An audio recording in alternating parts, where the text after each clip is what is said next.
Hello and welcome to Simply Astrology.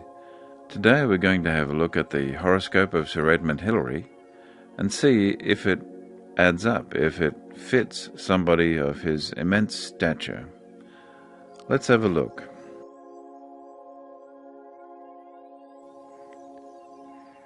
When we look at the profile of Sir Edmund Hillary, the potential for a good man to emerge is evident. At its best, the sign of Cancer prefers to be nurturing and caring. The Chinese zodiac, the sheep, tends to gentleness and kindness. And from numerology, the 2 seeks harmony through consideration for others. This trend towards goodness gains momentum when we see that Jupiter, the planet of generosity and goodwill, sits beside the Sun. And the Sun represents one's core nature. Now, evidence of this trait of goodwill is quickly seen when we see the pact between Hillary and Tenzing to not disclose who actually stood atop Mount Everest first. With Jupiter in Cancer, the impetus to generous care, especially of children, begins to seem inevitable.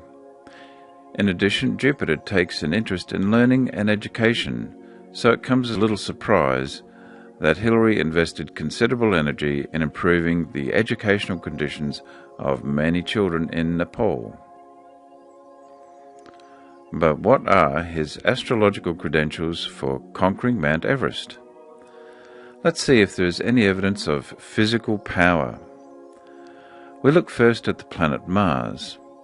And this planet represents the physical body, and ideally we would like to see the planet which represents power to be strongly connected to Mars. That planet is in fact Pluto, and there it is. We find it right beside the planet Mars.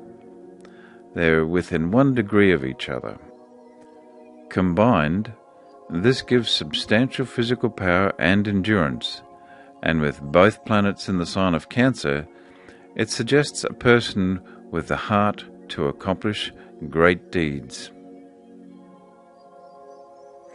Of course, one of the most descriptive words to encompass Sir Edmund Hillary's accomplishment is the word adventure, and the planet which most relates to adventure and is reputed to be prominent in the horoscopes of many astronauts and aviators is the planet Uranus.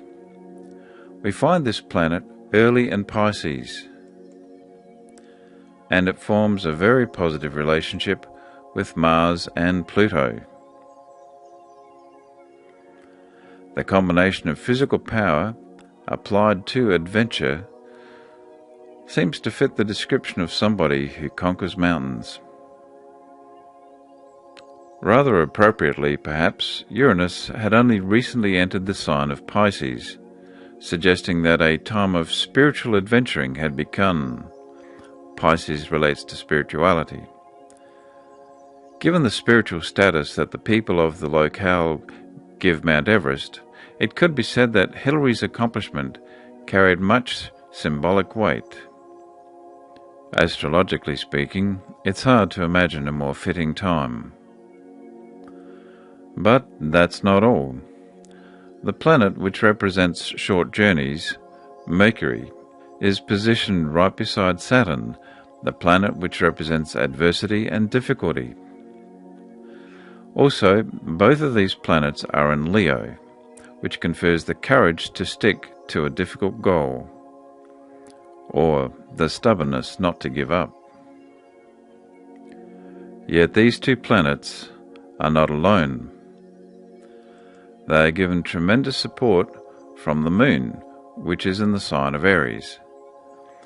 At the simplest level, given our earlier description of Mercury and Saturn, it suggests Sir Edmund Hillary had an impetuous passion for short, difficult journeys that required redoubtable courage. Now we can also see that Venus, which relates to things we like or are attracted to, adds its support to Mars and Pluto. It has quite a close and positive connection with these 2 planets. Astrologically, it says that this person really likes to exercise their physical power, and we've already seen they like to exercise it in contexts of adventure and risk. Further, the fact that Venus is in Virgo points to an enjoyment of achieving success in small, well-planned stages. Remember too that Virgo is an earth sign, and Venus would stimulate a love of nature and the outdoors. Incidentally, his love of the outdoors included trips to the North and South Pole, and the planet that relates to all things cold is Saturn. Cold, bleak, austere, short journeys. He liked them, and he liked to exercise his physical power in that sort of terrain. In particular, we can see the Sun and Jupiter have a very close and strong connection with Saturn, all the cold, bleak stuff.